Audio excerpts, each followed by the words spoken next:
చెప్పండి శంకర్ నాయక్ గారు, చెప్పండి ఎలా దీన్ని చూస్తారు? చాలా సాధారణ కార్యకర్త నుంచి స్టార్ట్ అయింది మీ ప్రయాణం. చాలా సంతోషంగా ఉంది. మండల పార్టీ కార్యకర్తగా జనరల్ స్థానంలో జెడ్పీటీసీగా, ఎంపీపీగా, మళ్ళీ జెడ్పీటీసీగా, బ్లాక్ కాంగ్రెస్గా, మండల కాంగ్రెస్గా, జిల్లా కాంగ్రెస్ పార్టీగా నేను పార్టీకి సేవలు అందించిన దానికి కానీ ప్రతిఫలం ఇవాళ ఒక సామాన్య మానవుడైన కార్యకర్తకు దక్కిందని చెప్పి తెలియజేసుకుంటున్నా. ఎందుకంటే ఇలా కాంగ్రెస్ పార్టీ సామాజిక న్యాయం పాటించింది, సోషల్ జస్టిస్ పాటించింది. దానివల్ల మనకి ఇవాళ 2 బీసీలకు 1 ఎస్సీ ఎస్టీలకి ఇలా కాంగ్రెస్ పార్టీ ప్రతి ఒక్కరికి ఇలా స్థానం కల్పించింది. కాబట్టి ఇవాళ సోషల్ జస్టిస్ కాంగ్రెస్ పార్టీలో ఉంది. రేపు రాబోయేటువంటి రోజుల్లో బీసీ కులగణన జరుగుతుంది. దాని లెక్క ప్రకారం అందరికీ స్థానిక సంస్థలు వాళ్ళందరికీ కూడా స్థానం అవకాశం వస్తుంది. రాజీవ్ గాంధీ గారి కళల గణది కూడా రాజ్యం తప్పకుండా కేంద్రంలో వస్తుంది. మళ్ళీ రాబోయేది కూడా మా ప్రభుత్వమే. ఇలా రేవంత్ రెడ్డి గారు సంక్షేమ పథకాలు కూడా కింది స్థాయిలో తీసుకుపోతాం.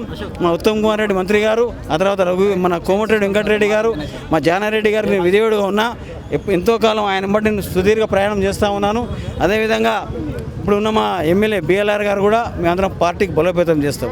మా రఘువీర్ రెడ్డి గారు, చామల కిరణ్ కుమార్ రెడ్డి గారు, రాజగోపాల్ రెడ్డి గారు, తర్వాత దేవరకొండ ఎమ్మెల్యే బాలు నాయక్ గారు, తర్వాత మా మిర్యాలగూడ ఎమ్మెల్యే గారు చెప్పినాను ఇందాకనే మీకు, నకరేకల్ ఎమ్మెల్యే గారు, మేమందరం కూడా పార్టీకి బలోపేతం, నాగార్జున సాగర్ ఎమ్మెల్యే జయవీర్ గారు, మేమందరం కూడా పార్టీకి కృషి చేసి బలోపేతం చేసి నల్గొండ జిల్లాలో మళ్ళీ జెండా ఎగరేస్తామని తెలియజేస్తున్నాం. అంటే ఇది పార్టీలో మార్పుకు చిహ్నంగా చూడొచ్చా మీకు ఇచ్చే సీట్ను? తప్పకుండా మార్పు. ఇది సామాజిక వర్గం చూసుకుంటే మా లంబాడి తెగలు దాదాపు 30-32 లక్షలు ఉంటుంది. ఇలా ఎమ్మెల్సీ ఇచ్చి మమ్మల్ని ఇలా కాంగ్రెస్ పార్టీ గౌరవం దక్కింది.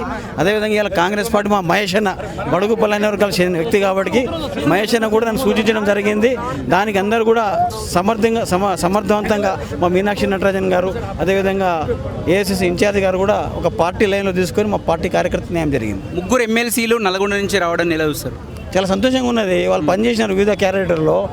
అద్దంకి దగ్గర గారు ఉద్యమకారుడు, 10 ఏళ్ల క్రితం పనిచేసినాడు. మన టికెట్ రాలేదు, ఆశించిన టికెట్ రాలేదు. అదేవిధంగా నిలకంటి సత్యం యాదవ్ సామాజిక వర్గము, ఆయన సిపిఐ అతనికి అవకాశం కల్పించింది. నేను ఒక దళిత గిరిజన కుటుంబం నుంచి వచ్చిన వాడిని. నాకు కూడా ఇలా పార్టీ పెద్దపీట వేసింది. దానికి నమ్మకంగా పనిచేస్తానని తెలియజేస్తున్నాం. అంటే నల్గొండ ప్రజలకు ఎలా ఉండబోతుంది? చాలా సంతోషంగా ఉంటారు అందరు. ఎందుకంటే మాకు ఎక్కువగా స్థానాలు ఉన్నాయి కాబట్టి వారందరూ ప్రజలకు సేవ చేయాలి. క్రియాశీలకంగా ఉన్నారు నల్గొండ నుంచి. క్రియాశీలంగా ఉంటుంది. Thank you.